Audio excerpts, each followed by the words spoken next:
course of your lifetime, some of your most important communication will take place in one group or another. Some researchers estimate that over 11 million meetings are held each day, and that at least 40% of your work life will be spent attending group meetings and conferences. Therefore, knowing how to relate to others in a group setting and handle group conflicts is not only vital if you are to attain personal success, but also if you are to attain professional success.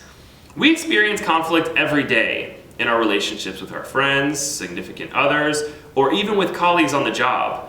However, the opportunities for conflict are likely to increase when you are working in a group. We've all worked in groups for a class assignment. It is possible that some of you may have had a bad group experience. In fact, some of you may have had bad group experiences already. What makes the experiences so bad? Some people in the group don't do their fair share of work, are hard to contact, won't adjust their schedule to meet the needs of the group. Some don't come to meetings at all. Some members that do come to meetings joke around and are very unproductive. If you've had such an experience, how did you handle it? If you've been fortunate to not have that experience, just imagine the situation. How would you handle it? Blake and Moten developed what has become a very popular conflict grid. The model contains 5 conflict styles: the avoider, accommodator, compromiser, competitive forcer, and the problem-solving collaborator. You are likely to exhibit at least one of these styles in each conflict situation. The avoider's goal is to maintain neutrality at all costs. He or she views conflict as a useless and punishing experience. Avoiders will physically and mentally remove themselves from the situation rather than deal with the frustration of conflict. In other words, they will lose and walk away. The accommodator will give in and lose. Accommodators overvalue the maintenance of relationships and undervalue achievement of their own goals. If you are an accommodator, your main concern is that others accept you and like you. You are afraid to make others angry and you avoid being perceived as a troublemaker. The accommodator needs to maintain the appearance of harmony at all costs. The compromiser will try to find middle ground.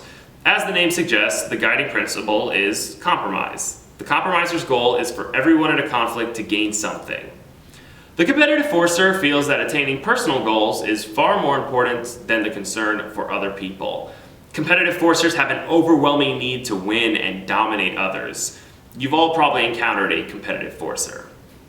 The problem-solving collaborator has a win-win attitude. Problem-solving collaborators actively seek to satisfy their own goals as well as those of others. They view conflict as normal and helpful. They are able to discuss differences without making personal attacks. Think about each of the 5 conflict styles.